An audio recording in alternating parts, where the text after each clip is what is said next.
We all tend to criticize Toronto. I admit it, I criticize Toronto, but I promise you it's out of love and passion. Regardless, there are so many things that we do really, really well. And in one of my recent trips, it was really a reminder of how well we do things. So here's my next video, 6 things Toronto could teach the world. Toronto is a remarkable city that attracts newcomers and talent. It grew so much in the past 2 decades, even more, but the past 2 decades has seen substantial growth. And while with tremendous growth come challenges, Toronto only improved itself in those past decades and probably attracts even more talent and newcomers than ever before. It has become a city with amazing open spaces, amazing streets, and amazing people. We just need to make sure that we have enough housing for everyone, but that's a topic for another video, discussion, and lots of work. Point number 2, urban design guidelines. Okay, I'm starting from a point that we tend to criticize often, but in other cities or countries where urban design guidelines do not exist, it seems like good urban design is the first to pay the price. And what I mean by that is, for example, not having a continuous street wall, which is a term that relates to a building facing the street with no large front or side setbacks. Or a tall building just touching the ground, creating this post-war concept of a tower in the park or a tower in the parking, like many of them have become. And these are just 2 examples. And yes, I don't agree with all the design guidelines, like, for example, my video about angular planes. But the bottom line is that we are losing square footage that could have been someone's place to call home. Which also means very directly that we as a city, as a society, prioritize and values someone's backyards over housing. But there are many good points and principles in the mid-rise building design guidelines that are very good. For example, the wider sidewalks or the street wall and retail at grade. Or another design guideline document, Growing Up, for example, planning for children in new vertical communities. It's a recent document that the city put together to ensure condos could work better for families, that in the current market, unfortunately, they're very much needed. The point is, when it comes to design guidelines, maybe we don't like them all, but it's probably better to have them than not. Because in other cities where there are no design guidelines principles whatsoever, you can really feel the difference.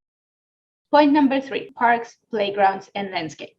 That's another thing we here in Toronto do very, very well. And if you're not a Torontonian and you're watching this video, I invite you to take a look at our waterfront or some of our smaller urban parks like the Grange or Waterworks, and generally the attention we pay to landscape, street furniture, materials, trees and vegetation, building design.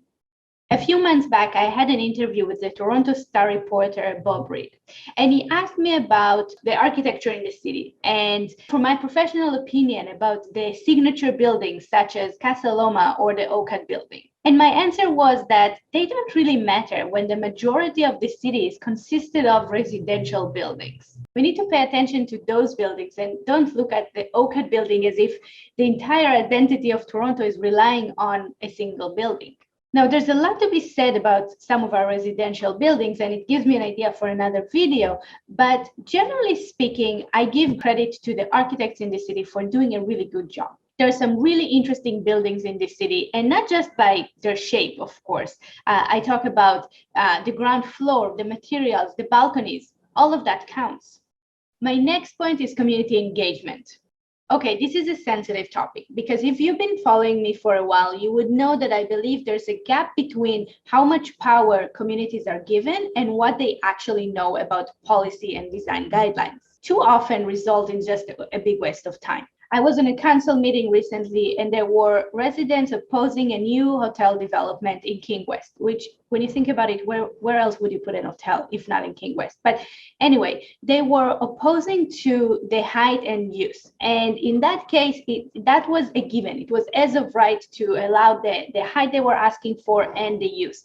They were there to discuss other things like setbacks, I think, if I remember that correctly. But the point is that the residents were really totally wasting their time. And I know this is just one example, but oftentimes the discussion is not fruitful because it focuses on the wrong things. Anyway, let's back to being positive. No doubt that Toronto is a leading city in listening to its communities and making sure that the different voices are heard. And it's part of our planning system and it's part of our culture. My last point is learning and improving.